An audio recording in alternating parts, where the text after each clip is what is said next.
frère et sœurs en Christ, vous allez voir que le soleil ne se fatigue jamais de se lever le matin et se coucher le soir. Tu vas rester là, tu vas dire que tu es fatigué, tu es fatigué de prier, tu es fatigué d'aller à l'école, tu es fatigué de bosser son business, tu abandonnes.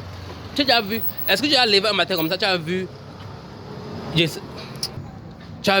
nuages, le ciel a dit, gars, je suis fatigué, je ne vais plus sortir. Ou imagine un peu la terre où tu marches là, un jour comme ça, la terre là se lève et dit que, gars, je ne vais plus qu'on marche sur moi, je suis fatigué qu'on marche sur moi, je vais me reposer. Si tu veux avoir une relation avec le Père Céleste, frère en Christ, il n'y a pas d'excuse, il n'y a pas de fatigue. Parce que le plus souvent même, hein, croyez-moi, c'est le jour là où tu dis que tu es fatigué, tu vas te reposer. C'est même le jour là que ta délivrance devait même prendre lieu. C'est le jour là que tu devais découvrir le Seigneur. C'est le jour là que beaucoup de choses se seraient changées dans ta vie.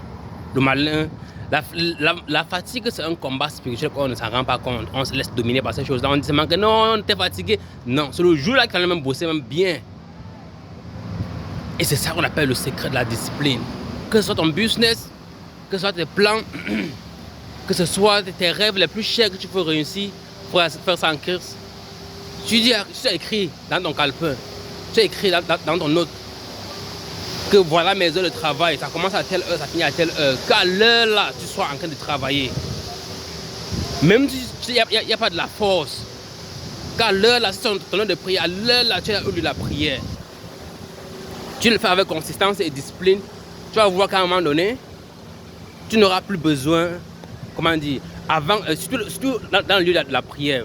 Un truc qui est remarquable, c'est que dans le lieu de la prière, quand tu arrives, quand tu t'habitues avec la prière, à un moment donné, avant même que tu arrives là, le Seigneur t'attend dans le lieu de la prière. Pourquoi? Parce qu'il sait qu'il a un rendez-vous avec son fils. Il sait qu'il a un rendez-vous avec sa fille. Mais tu pries comme tu veux, tu jongles après comme tu veux. C'est pour ça qu'à un moment donné, tu as l'impression comme si la présence du Seigneur est morte en toi. C'est pas que le Seigneur t'a quitté, hein? C'est toi qui as quitté le Seigneur parce que le Seigneur ne te comprend pas. Tu pries aujourd'hui, demain, non. Il ne demande pas que...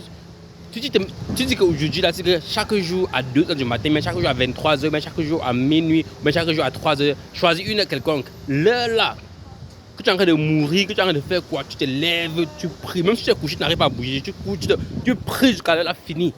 Avant que tu retournes te coucher. Avant la fin d'année, si ta vie ne change pas, gars, viens me voir.